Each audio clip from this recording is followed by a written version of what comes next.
I once sat across from a woman they called a medium. I expected trickery, the usual parlor show, but she spoke facts no stranger could have known. It unsettled me, not because I believed her, but because I couldn't explain her. I called her a white crow, proof that some things we call impossible just aren't understood yet. More on that later. First, you should understand who I was, and why this shook me so deeply. I spent my life trying to understand the mind, how thought begins, why we believe, why we doubt.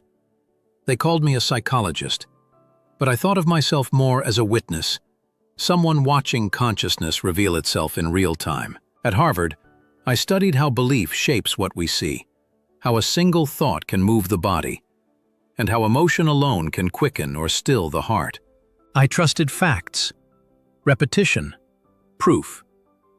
Yet there was always a part of me that felt more than that, a quiet awareness I couldn't explain. This awareness led to even more questions.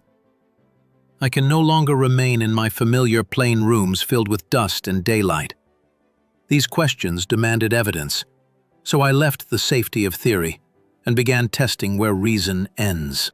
I sat across from Mrs. Leonora Piper, a medium I'd known through my wife's circle, a steady Boston mother, not one given to stories. I reminded myself, observe, don't believe. There's always a trick somewhere. Then she spoke of George Pelham, a young acquaintance of mine who died suddenly in New York. She described the small scar above his left brow, how he favored his right hand, and the toy horse his mother kept by the window in memory of him. Every detail was right. No stranger could have known. Skepticism had been my guide. Now it met its first true test. For the first time I felt science hesitate, not because it failed, but because it had met something it couldn't classify.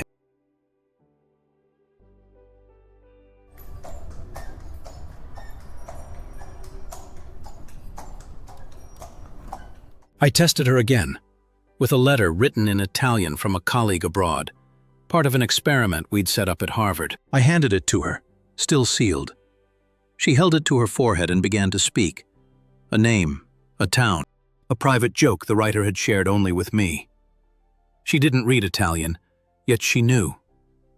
I went through every explanation I could think of, chance, coincidence, even fraud.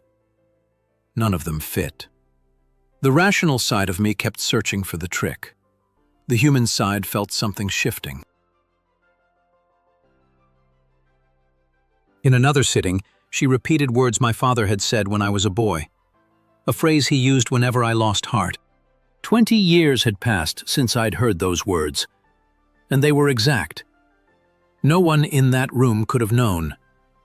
The scientist in me took notes, searching for causes. The son in me simply listened. This experience was undeniable. And that was enough to keep me returning. It affected me more deeply than any experiment ever had.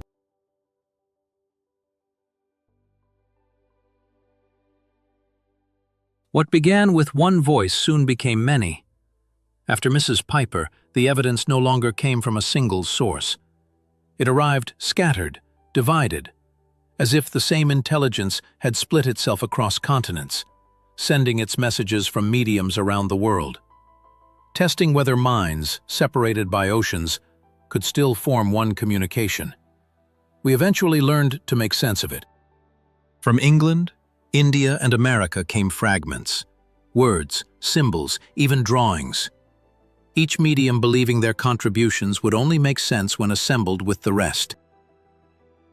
There was no way for the mediums to compare what they received. No telephones, no wireless, no quick communication.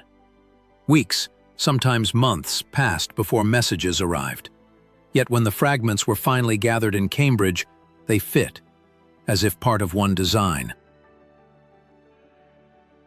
With all that I witnessed, I found my white crow. What I mean by that is simple. If even one case is real, one soul who truly continues after death, then our understanding of existence has to change. The cross-correspondences made more noise than I ever expected. Newspapers ran headlines calling it ghostly telegraphy. Some of my colleagues laughed. Others, good friends, quietly turned away. They said I was risking my name, my work, my reputation. But I'd seen too much to retreat into silence. The personal messages, the letters, the coincidences, the minds connecting across oceans, it all forced a larger question. If thought itself can reach beyond distance, why not beyond death?